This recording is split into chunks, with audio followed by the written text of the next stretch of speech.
हुकूमत की e commerce policy 2025 से 2030 हतमी मराहिल में है, जिसका हदफ अब पाकिस्तान के ई कॉमर्स मार्केट को 2030 तक 20 अरब डॉलर तक लेकर जाना है। और तवज्जो MSMEs की डिजिटाइजेशन, लॉजिस्टिक्स की बेहतरी और क्रॉस बॉर्डर ट्रेड पर है। इस सिलसिले में पाकिस्तान खिते में SCO के अहम फोरम जैसे शंघाई ताउन तंजीम और Malaysia Pakistan closer economic partnership agreement में फ़ाल किरदार अदा कर रहा है, जहाँ डिजिटल ट्रेड और महफूज डेटा फ्लो प्राइमरी हैसियत रखते हैं। अब इस सिलसिले में हुकूमती कोशिश है कि मेटा भी हुकूमत के साथ AI ethics, digital safety, e commerce standards और नौजवानों के लिए AI ट्रेनिंग प्रोग्राम्स में शराकत करे। ये ताउन नेशनल AI पॉलिसी 2025, उड़ान पाकिस्तान और डिजिटल नेशन पाकिस्तान एक्ट से भी हम आहंग है, जो शफाफ, एथिकल और SME फ्रेंडली टेक्नोलॉजी अपनाने को फ़रोग देते हैं।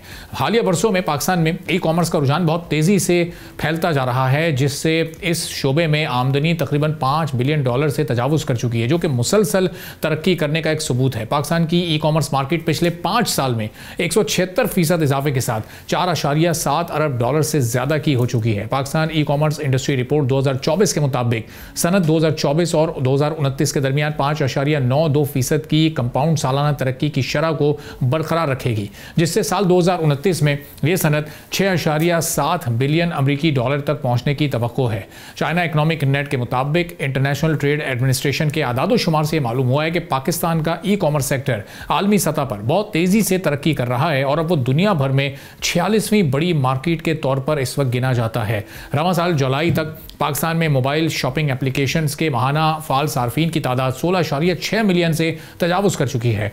इन तमाम नंबर्स के बावजूद एक्सपर्ट्स के मुताबिक पाकिस्तान के ई कॉमर्स अज़ाइम एक बड़े चैलेंज से इस वक्त दो चार हैं। मुल्क में माहिर अफरादी क़ुव्वत की कमी है, ट्रेनिंग सिस्टम्स का इंतशार है और वर्क फोर्स प्लानिंग का फुकदान इस तरक्की को सुस्त कर सकता है। 7 लाख से ज़ायद ऑनलाइन SMEs मौजूद होने के बावजूद भी मेयारी तरबियत याफ्ता प्रोफेशनल्स की कमी का बराह रास्त असर logistics, digital marketing, payment systems और कस्टमर एक्सपीरियंसेस पर पड़ता है। ई कॉमर्स एक मल्टी डिसिप्लिन फील्ड है, जिसके लिए डेटा लिटरेसी, कस्टम एम्पैथी और ऑपरेशनल स्किल्स की ज़रूरत है, जो रिवायती IT से मुख्तलिफ हैं। अगर हुकूमत स्किल डेवलपमेंट को पॉलिसी का मरकजी हिस्सा ना बनाए तो $20 अरब के हदफ तक पहुँचना मुश्किल हो सकता है। नौजवानों के लिए जदीद स्किल्स, डिजिटल मार्केटिंग और लॉजिस्टिक्स ट्रेनिंग मुस्तकबिल में कामयाबी के लिए बुनियादी हैसियत रखती हैं। अब ये चैलेंजेस जो हैं, तो जो फील्ड के एक्सपर्ट्स हैं, उनकी क्या डिमांड या रिक्वायरमेंट है हुकूमत से और किस तरह $20 अरब तक पहुंचा जा सकता है। एक बहुत ही एम्बिशियस टारगेट है। इस पर हम बात करेंगे। हसीब खान साहब ई कॉमर्स एक्सपर्ट हैं, हमारे साथ मौजूद हैं। हसीब साहब, बहुत शुक्रिया प्रोग्राम के लिए, आपने वक्त निकाला। अब जो अभी ओवरऑल जो मार्केट है वो $5 बिलियन के अराउंड इस वक्त मौजूद है, तो इसको अगर 3 गुना ज़्यादा करना है, $20 अरब तक अगले 5 साल में लेकर जाना है, क्या स्ट्रेटेजी और प्लानिंग होनी चाहिए हुकूमत की और अभी क्या रुकावटें हैं इसमें? जी अस्सलाम वालेकुम, thank you for having me here.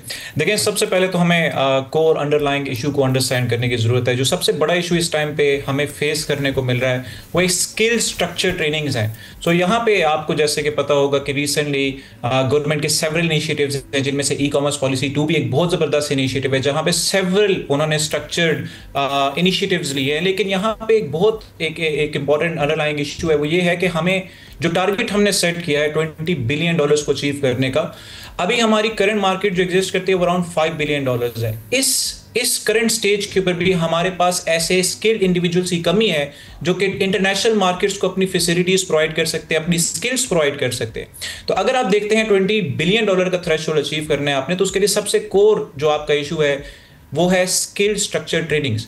अब इसके अंदर गवर्नमेंट का एक बड़ा क्रूशल और इंपॉर्टेंट रोल है कि एक यूनिफाइड बॉडी होनी चाहिए, जो यूनिफाइड बॉडी इस सारी स्ट्रक्चर ट्रेनिंग्स को कंट्रोल करती हो। अगर आप मार्केट में डिफरेंट लोग देखें भी जो कि ऑलरेडी ट्रेनिंग्स के शोबे में मौजूद है और अपनी सर्विसेज प्रोवाइड कर रहे हैं, तो इतना डेवलप नहीं है। अगर गवर्नमेंट इस चीज़ के अंदर खुद इन्वॉल्व हो जाए और एक स्ट्रक्चर्ड एक एटमॉस्फेयर क्रिएट कर दे जहां पे हर इंडिविजुअल को पता हो कि उसने किस लाइन के ऊपर काम करना है, तो एक स्ट्रक्चर फ्रेमवर्क अगर मिल जाए तो उससे सारी चीजों के अंदर आसानियां पैदा हो सकती है। सब्सक्राइब करें और बेल दबाएं ताकि कोई खबर रह न जाए।